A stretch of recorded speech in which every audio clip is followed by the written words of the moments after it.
Hello, everyone, and welcome to the Soul Survivor podcast. My name's Chris, and I'm joined by my wife. Hi, I'm Kelsey, the wife.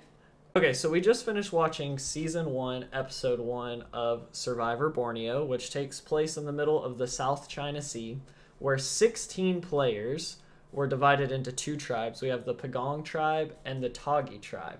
So these 16 players are competing for $1 million in a 39-day game where they will compete in immunity challenges, and then the losing tribe will have to go and vote somebody off until we get down to a final two, and then when we are to the final two, a group of people who have been voted out of the game then will vote for a winner.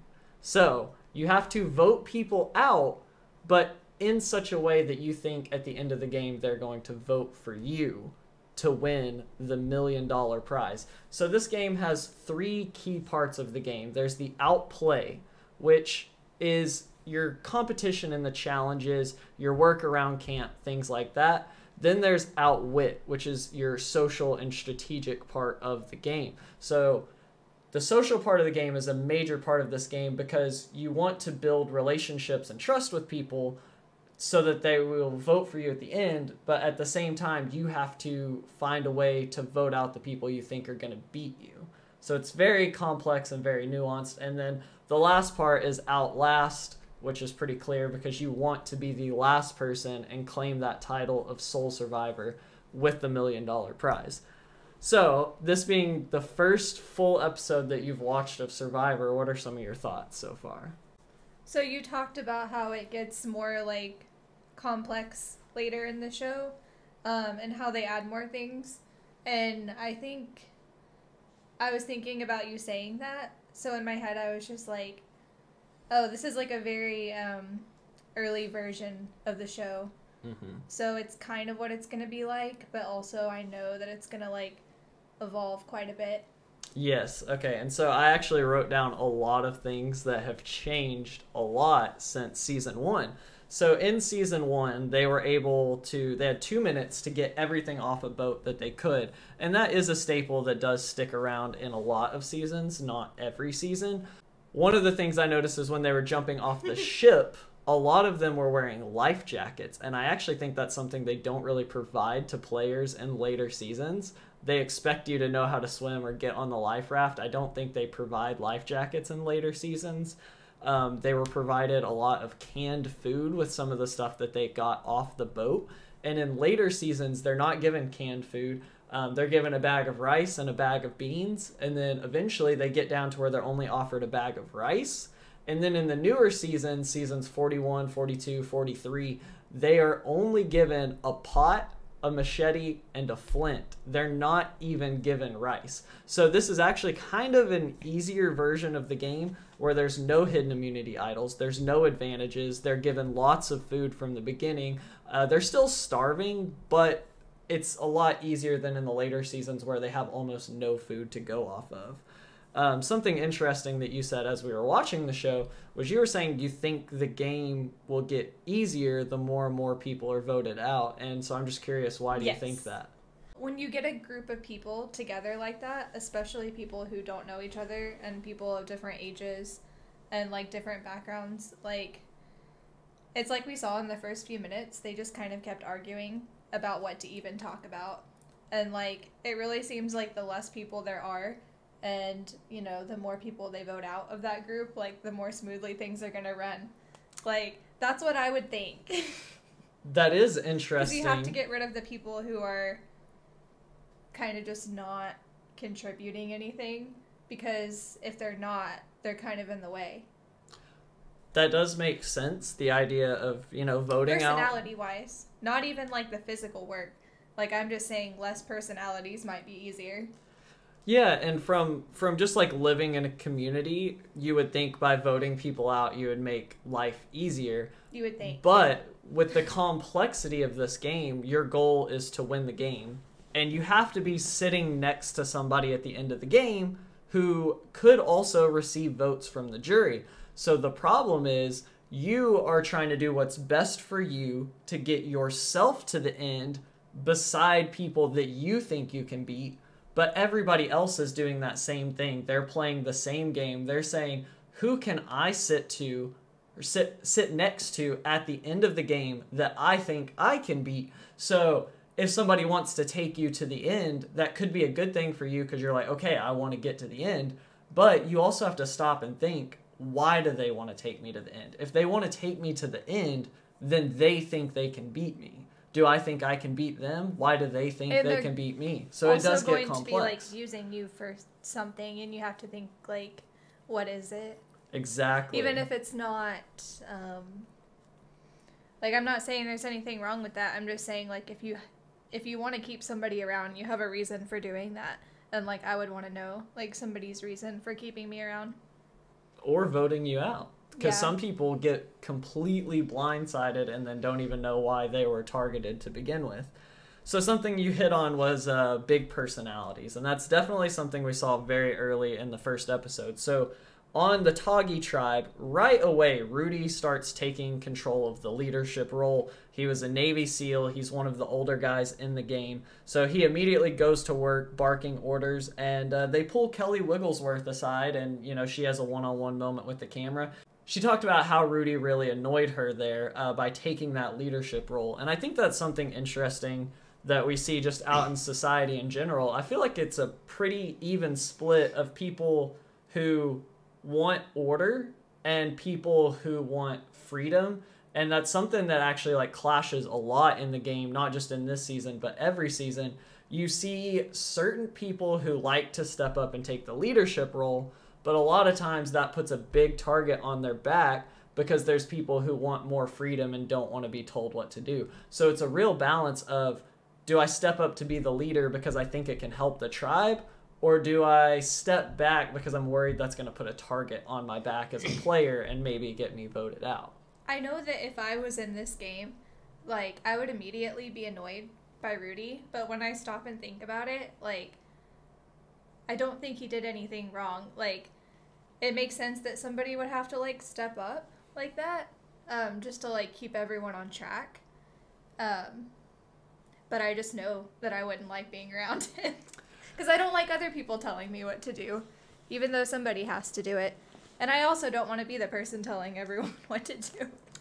So, I'm not going to give any spoilers, but I will say that Richard Hatch and Rudy, they developed this friendship throughout the game, which is really beautiful to watch, and we'll discuss that more as we get further into the season. But Richard Hatch was another person that people were annoyed with. I believe it was Sean, who's the doctor. So Dr. Sean, I think he was the one who was annoyed with Richard when he was sitting on the tree and was trying to get the whole tribe to like sit there and talk and figure out what they were going to do and come up with a goal as a team. And you don't really know this because you haven't watched Survivor as much, but that moment where Richard Hatch is like sitting on the tree is actually kind of an iconic moment because it's one of the first moments of strategy that we see in Survivor. So the rest of his tribe was standing in a circle there, and he was sitting in a tree off to the side, just watching and listening and taking in information. So while some people were we need to build the shelter, we need to find water, we need to start a fire, he was just sitting back and taking in information.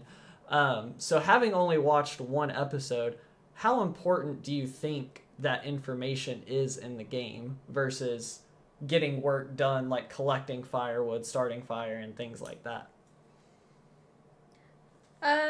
It's hard to say because there are like multiple aspects of the game. You do kind of have like the social aspect where, I mean, it's like, who was it that said, was it Richard that said, I already have my $1 million check written? Yes, so I actually have that in the notes here, and I just read in my notes, it was actually Dirk, it wasn't Dr. Sean that got annoyed with Richard. So Dirk is the farmer boy who's a Christian. He brought his Bible. He's the one who actually got annoyed with Richard. And then, yes, right below that, I've written down that Richard does claim to have the $1 million check already written in his name. So he comes in with such confidence, and he even called it arrogance himself. So he comes in with confidence and arrogance that he's going to win this game. And that's something we're going to see later on in future seasons too, is everybody comes in expecting to win. But what's crazy is 16 people come in expecting to win this game, and there's only one winner. Well, I think he has the right idea, like, trying to play a social game. Because obviously you would have to, like, see what's going on, see the bigger picture.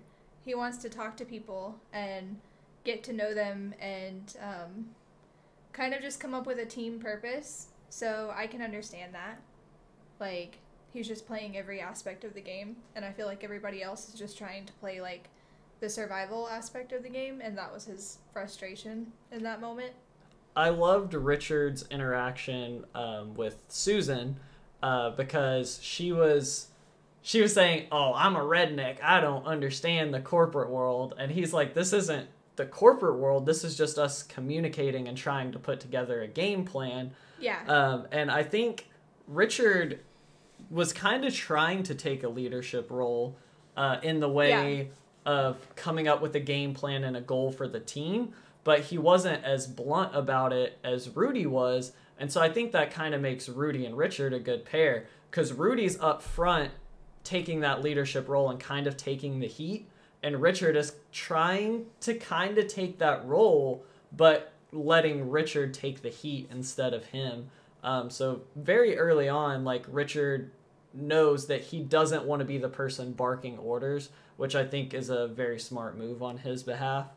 Switching over to the other tribe, though, we have the Pagong tribe.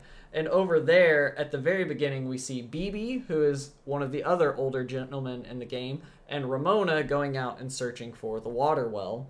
And it took them a really long time to find the water well, but one of the things I thought was funny is they were talking about hiding the map to the water well, so that way they couldn't be voted out of the game because their tribe needs water. And they laughed, but, you know, like, they could have. That's one of the interesting things about... really mean. That's one of the interesting things about Survivor, because there's not that many rules. You have to compete in the challenges, you have to do your best, and if you lose the challenges, you go to tribal council where somebody will be voted out, but you have to build a tribe where you're going to live together, and you kind of get to come up with those rules yourself, which is really interesting. And I wonder if that's something that Survivor actually would have let happen, if they would have let Bibi and Ramona use that as a strategy in their game. They'd have to intervene before somebody died. Yeah, or if it would be a safety issue. So I wonder if they had actually tried that, if the production team would have stopped them. But I'm not sure, because they didn't actually do it. They were really just joking about it. Yeah. Some of the other things that I noticed that these tribes have that we don't have in later seasons is bug nets. Bugs are a big thing when you're out on these islands. So that's kind of like a quality of life thing that some of them got from taking it off the boat. And that probably made life a little bit easier, especially like sleeping at night, having those bug nets. But in later seasons, these people are left to deal with all the elements themselves, and they get very little resources. So that's just one major way that the game does change over the years. It's already pretty bad. They have rats in their ears at night. Yes, that was definitely something that they were talking about, is rats crawling all over them at night. And then Sue, or Susan, she was talking about how she's looking forward to eating rat soup, because rats are just squirrels without bushy tails. I bet coming home to your real life after competing on this show feels like a luxury. My question to you is, would you eat a rat if you were on this show? Or is that a line you would not cross? You would have to, right? Like, it's a squirrel without a fuzzy tail, as they were saying on the show. Okay, so you're on board with Sue. You would eat a rat. If I were to go to a restaurant and the chef wanted to cook like a really gourmet rat soup, and it was a place that I trusted, I would eat it. Okay, I wouldn't be happy about eating anything on the island, to be honest. Well, I mean, fruits would probably be fine. Like, you can find fruits and vegetables. So to everyone listening, whether you're listening on Spotify, they have a Q&A section down below, or if you're listening on, like, YouTube, you can go over to our comments and let us know. If you were on the game of Survivor, would you eat a rat? Or is that where you draw the line? I mean, you have to eat something. If that's what's for dinner, that's what's for dinner. So we go back over to the Toggy tribe because most of this episode did revolve around the Toggy tribe because they do end up losing that first immunity challenge. So we have to know a little bit more about their social dynamics going into tribal council. One of the funny things that Rudy said, he was out in the water all alone, and he was talking about how he's much older than a lot of the other players. And one really funny line from Rudy was, "I don't even know what MTV means." Clearly he does. I don't think so. I think he was pretty serious when he said he didn't know what MTV means. Okay, fair enough. And then we get a shot of Sue with a knife literally cutting knots out of her hair. Yes. And you were like, hey, you gotta do what you gotta do. If you're not provided with a hairbrush, I would say, yeah, your hair gets a little tangly. You gotta get rid of it if it's in your way. And then not long after that, we see a shot of Sonia playing her ukulele. And so you asked me where she got a ukulele. Something else that is very different in these early seasons is I believe everybody was given one item that they could bring from home. And so for the first few seasons, everybody was given that luxury. They got one luxury item. And then in later seasons, they were able to pick an item, but that would be part of a reward challenge. So if you're on the winning team of the reward challenge, then you get your personal item, but the other tribe doesn't. And then I think they eventually just did away with the personal items altogether. So that is something that we do see early on here. We see Sonia with her ukulele. We saw Dirk bring his Bible. But that isn't something that we really see in the future seasons. So we get on to the immunity challenge, which in this episode is also a reward challenge.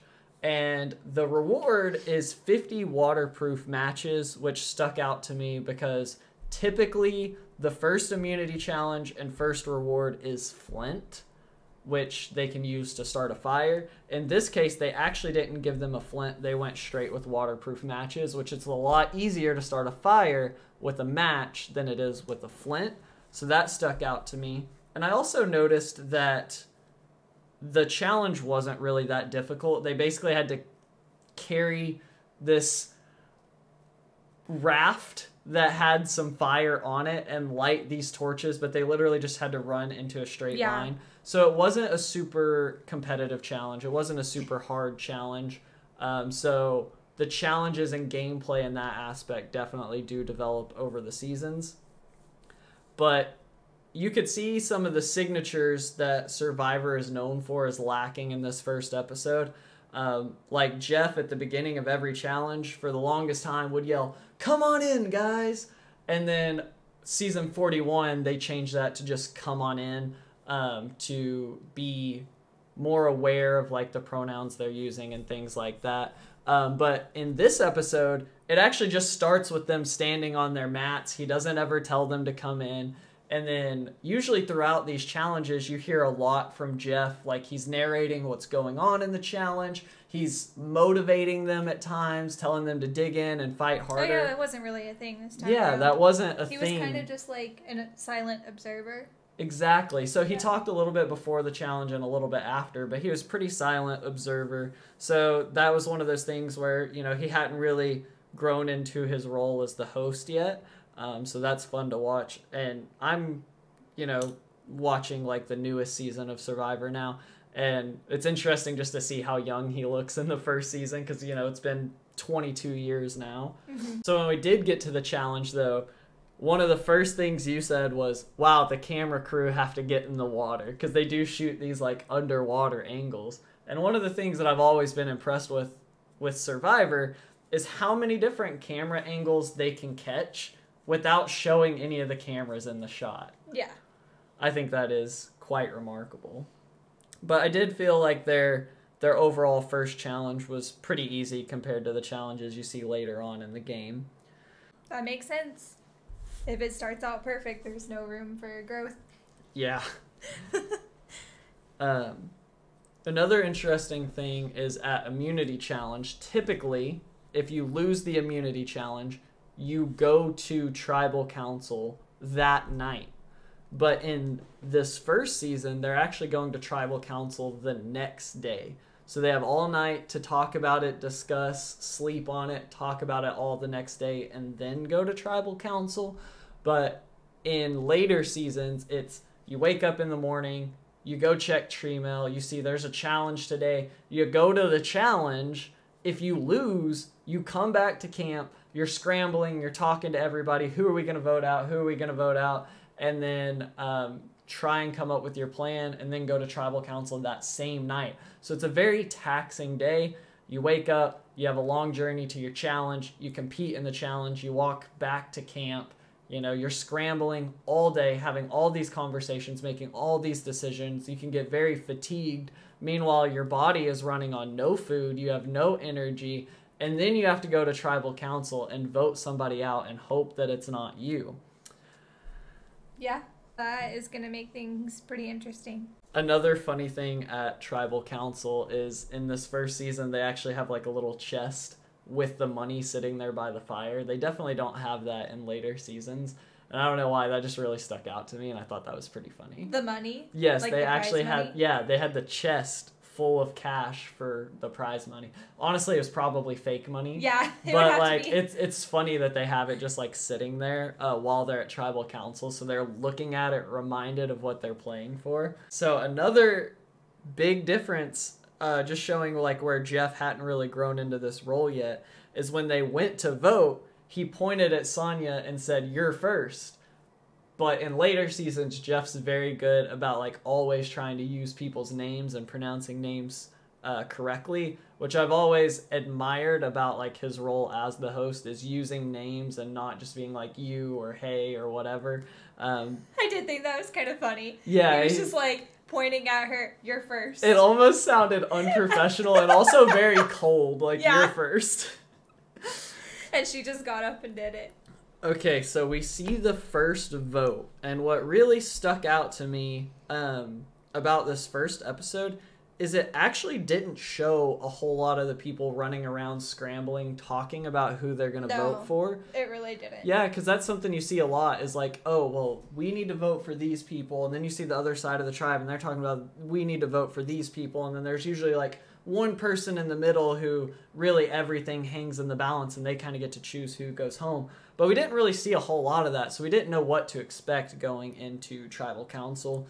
But Sonya, They also didn't talk a lot before voting. I noticed that as well. I feel like the sometimes things that I've seen, like times that I've seen you watching, they've like really discussed it before they started the vote. Yeah, and I think that's another aspect of Jeff like growing into this role is he definitely is really good at like getting to the meat of what's going on at camp, even though he's never at camp. He doesn't watch camp. Like, that's a specific design of the game. That's kind of insane. Yeah, there's a specific design to the game where Jeff really isn't supposed to see that much of the social side of the game, but then he sits there and asks these questions, and he asks some of the best questions I've ever seen. And it's crazy how quickly he can get down to the root of an issue just by asking questions when he doesn't even know what problems are going on in camp. So I do love that aspect of the game, which was lacking, in this early season. So Sonya kind of felt on the bottom going into this tribal council because she did fall in the immunity challenge, which Yes. did contribute to their loss. And she did go home in a 4-3-1 vote. And the one vote actually did stick out to me because Richard Hatch voted for Stacy, and he was the only one who voted for Stacy, and he didn't really elaborate on why. So I thought that was an interesting decision from him, that he didn't really give us a clear explanation of why he voted for her. But it seemed like he didn't even know. Yeah, and that it almost seems like he was... It seems like he either had like a bad vibe or whatever, or he couldn't think of anyone else better to get rid of. Mm-hmm. Or maybe a little bit of both. It's like we were saying, it didn't show much of them like running around and scrambling and talking to so other we don't people. know why. We can't even so guess at it. I wonder, was he involved in any conversations at all about who to vote out, or was it just that's what he wanted, so that's what he went with? I'm really not sure, but that weird random one vote on Stacy did seem weird. And so after we saw Sonia go home, one of the things you said to me was you'd be surprised if an older woman or an older person won this show. Well, yeah, because Sonia got voted out first, and I mean, at least one person just outright said she was the weakest link in the group. Mm-hmm. And yeah, it's interesting because Rudy also got a lot of votes, but for seemingly kind of a different reason. Like, Sonia is, I guess everybody sees her as, like, physically inept because of, like, her age, but also when you look at, like, Rudy, I feel like it's more of a, I don't know, I feel like the age difference with Rudy is less in, like, the survival aspect and more of, like, the social aspect and, like, not everybody clicking because it is some younger people. Yeah, I definitely think that is a challenge that older people have always faced in this game, because older people generally have more difficulty with the challenges. So it's harder for them to win, it's harder for them to get immunity and to secure their safety in the game. But then also, just because of the generational divide, it's also harder for the older people to get in on the social aspect of the game, because it's harder for them to connect with the younger players. So it kind of, this game ostracizes the older people a lot of times, and so it's not uncommon to see the older players go out first, because the very beginning stage of the game is the tribal stage, and you need your tribe to win to keep the numbers and to keep yourself safe. And if your tribe's losing, you're going to be at tribal council every single night, and they don't want to go through that. So it does make sense that older players a lot of times are some of the first ones to go. Yeah, that's just kind of the game that it is. Like, I hate that, because, like, I like that they are able to go on the show with everybody else, but, like, it just makes me wonder, like, how often does it actually, like, work out for them on the show? Like, how far do they get? Yeah, and like I said, I don't want to spoil things, but obviously you'll see as we get through more and more episodes and more seasons, and you'll see, are the older people always the first people voted out? Do they ever make it far into the game? Do they ever win the game? And, you know, that's some of the storylines we'll cover as we go more and more into the series. Yeah. I'm also interested in seeing, like, if there are other groups of people that are also struggling more. Yeah, well, that's actually something that's been talked a lot about in the later seasons, so this is actually interesting that you bring it up. So once we get, you know, into 2020 and things started happening with the pandemic and with George Floyd and things like that, a lot of the seasons that we saw come after that, 41, 42, 43, a lot of the things that were talked about is how minorities are often voted out early. And then it's also very difficult for women to win this game. And so I believe in the early seasons, it actually was a pretty even split on how many men and how many women won the game. But then as the series goes on, the gameplay rises to a higher and higher level, and women have struggled to win the game as this social gameplay gets to higher and higher levels. And I think a large part of that some of the women have talked about, and you'll see this in the later seasons, is some of the women talk about how if as a man you make big moves and you lie to people and deceive people and kick them out, it's a good strategic play. But if you do that as a woman, you're evil. You're evil. Exactly. You're calculated. Exactly. And so women get this stigma when they make big moves that men don't get. So I do find that interesting that you said that, because there are obviously other groups of people that struggle to win the game. Another group that often struggles to win the game is the very physically fit men, because they're seen as challenge threats. So they don't want them to go on a immunity run win and basically win their way to the end and then win the game. So if they think that somebody's going to be a big challenge threat, those people often get voted out as well, which is why a lot of the greatest players to ever play this game never actually win. You have to be unassuming, and you have to make sure everybody likes you, and you have to be physically fit enough to like really contribute so that everybody will like you, but you can't overdo it because you don't want to be like seen as the person that everybody wants to get rid of because you're the one who's going to win. Exactly. So it seems like you already have a really good understanding of the game even after just one episode. Yeah. I think the thing about the show that's going to be the most interesting to me is just their social interactions, and like I said, like seeing what kind of people like have it harder, what kind of people have it easier. Like I think that's the most interesting aspect of the game. And that's the most interesting aspect of the game for me, and Jeff Probst has said this multiple times as well. Like the most entertaining moments are these real human moments where you see these people's lives beyond the game, and you see like the traumas that have impacted them and the enlightenment they get from going to this island and the soul searching they do while they're there. And then you also see like real world issues come into the game and like be exposed and talked about like in the game with real emotion and real passion. And those are the most interesting moments that I absolutely love. And then also just the unpredictability of the game, because there's so many moving pieces. Like you can often get down to a final 5.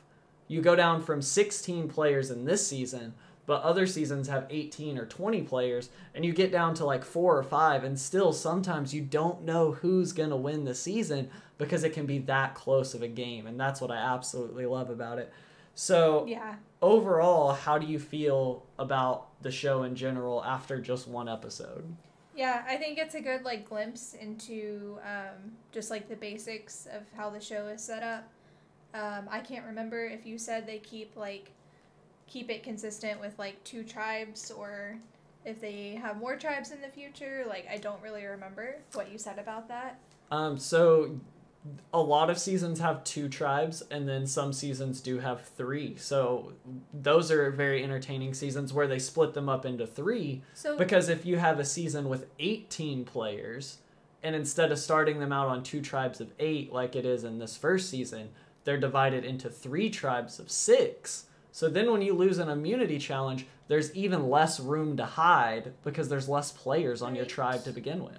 So I guess what I'm wondering is, since the people are split into 2 different tribes, like, is there going to be any aspect of like the group as a whole? Like, are they really gonna like come together, or is it kind of just 2 separate things going on?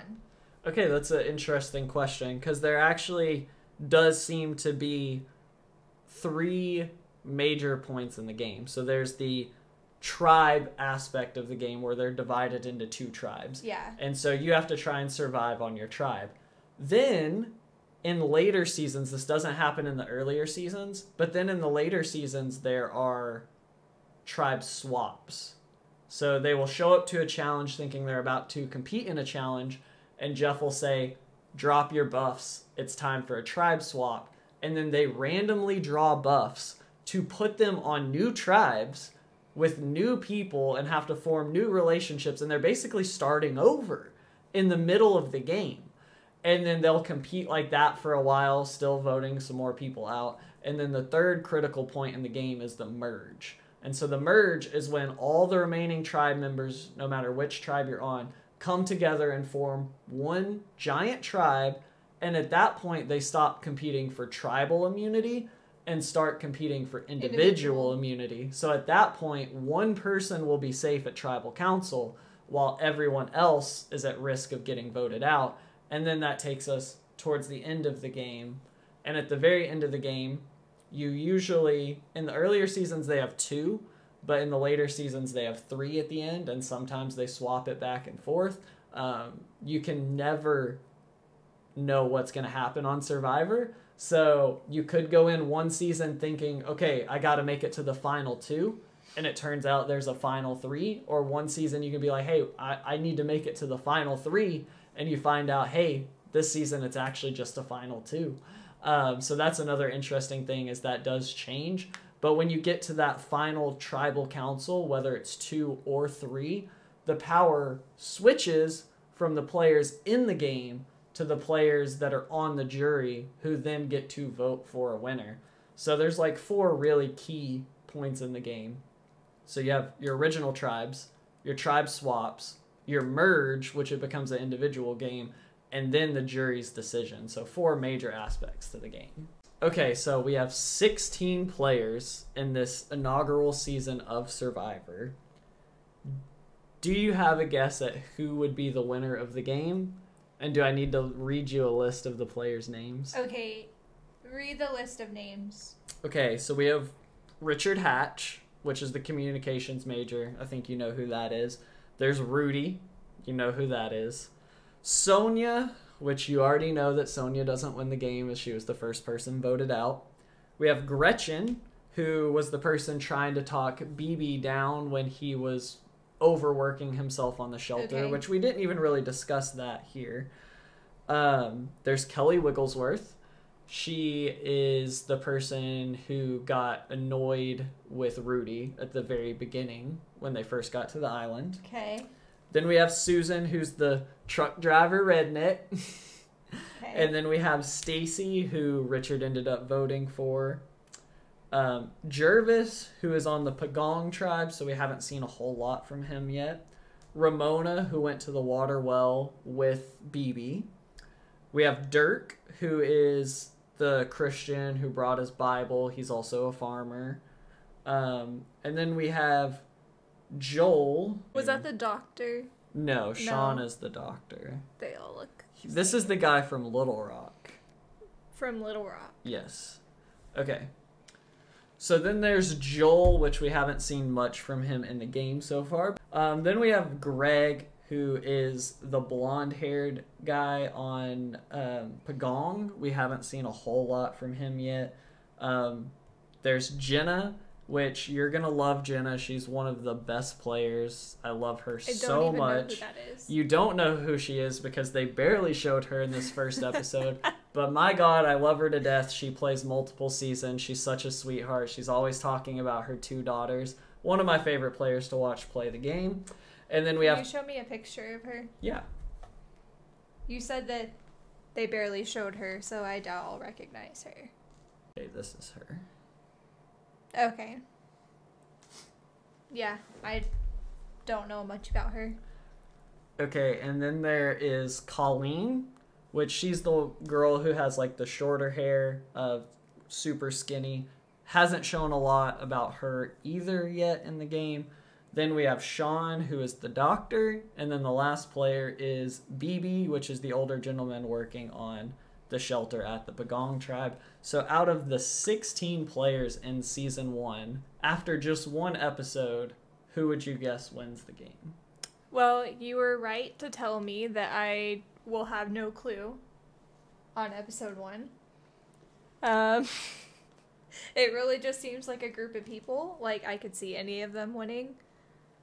But, you know, I'm gonna guess that one of the older people doesn't win. Okay, so Sonia has already left. So you're guessing that it's not Rudy, that it's not BB. Because those are the 2 other clearly older people. And then Gretchen and Susan both seem slightly on the older side, but not like super old. I'm gonna say it's going to be a man, and it's going to be a man in their 20s or 30s or 40s. Okay. So a man in 20s, 30s, or 40s sounds like it could be Richard.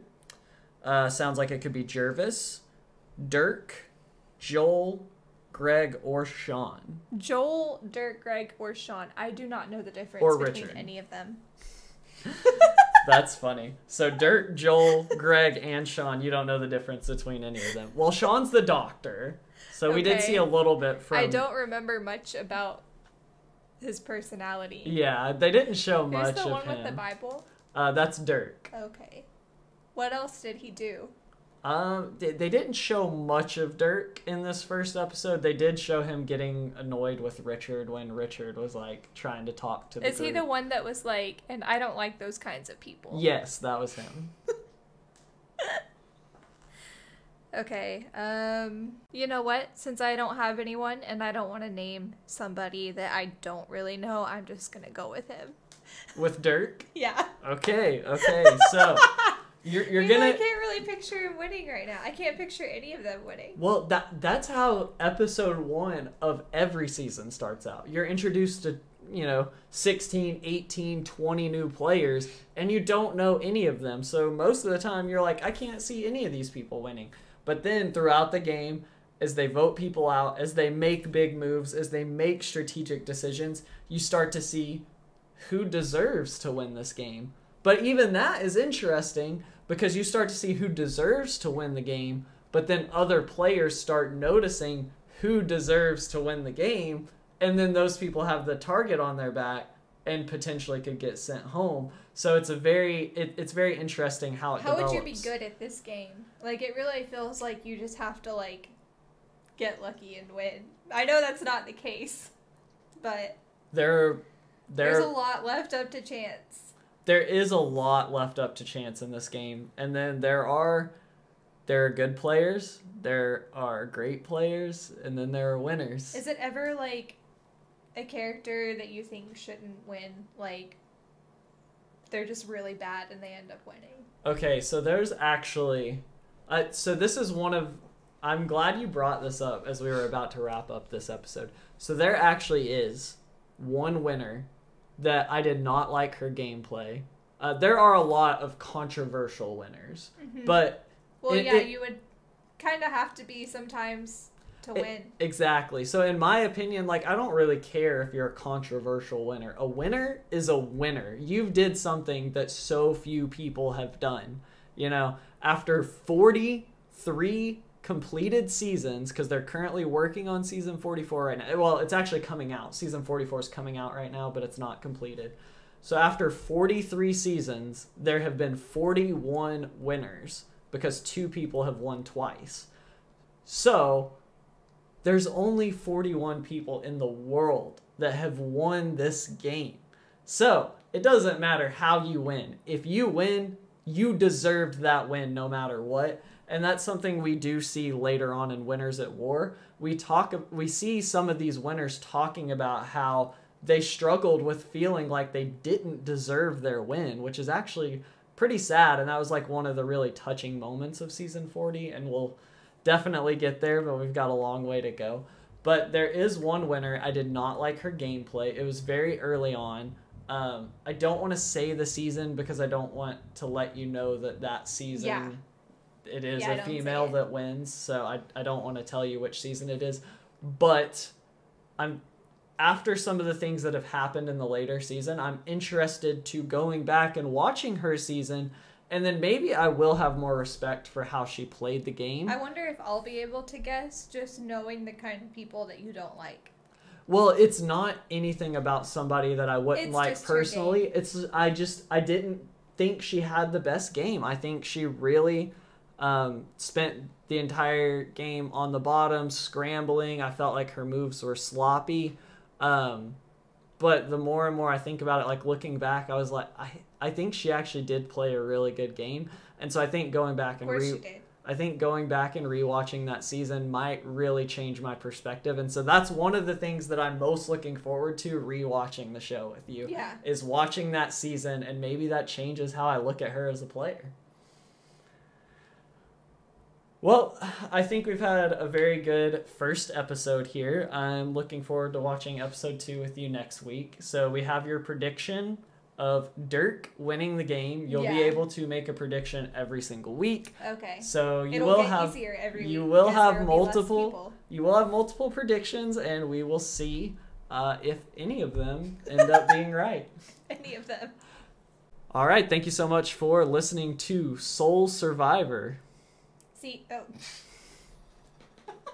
wasn't ready for you to be done that fast.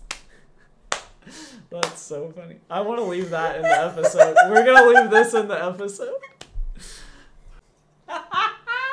And thank you everyone for listening to Soul Survivor. See you next week.